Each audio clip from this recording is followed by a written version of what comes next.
Kids, don't worry for every small situation. Be calm. I'm sure you will get right solution. Enjoy the story. Rahul stood alone in the center of the living room, his hands trembling as he locked the heavy wooden door. His parents had been gone for 3 days, leaving the village house steeped in a heavy, unnatural silence. On the table, the radio crackled with a terrifying update. A cheetah had escaped the wildlife reserve and was prowling the outskirts. Every creak of the floorboards felt like a threat. He checked the window latches for the 3rd time, trapped between the walls and his own growing paranoia. By the 4th day, the silence became an unbearable weight.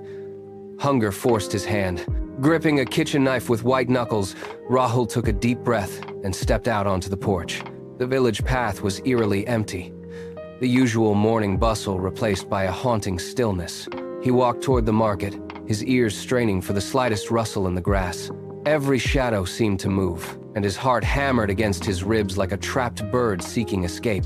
Suddenly, a low, guttural growl vibrated through the air, freezing the blood in his veins. 20 feet away, the cheetah emerged from behind a stone wall. Its fur was matted, and its yellow eyes locked onto him with predatory focus. Rahul's legs twitched, his primal instinct screaming at him to run. But then, his father's voice echoed in his mind. Stay calm. Think deeply.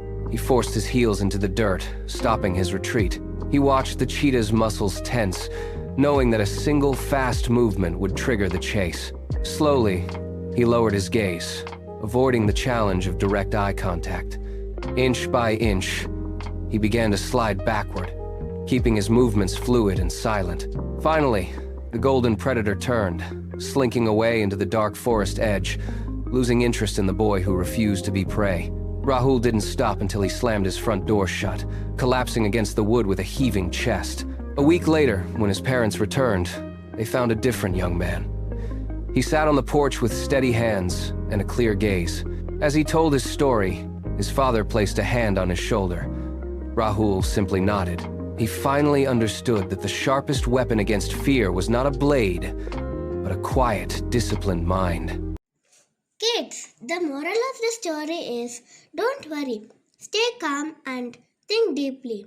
Then you will find the right solution. If you like my story, please like, share and subscribe. Thank you.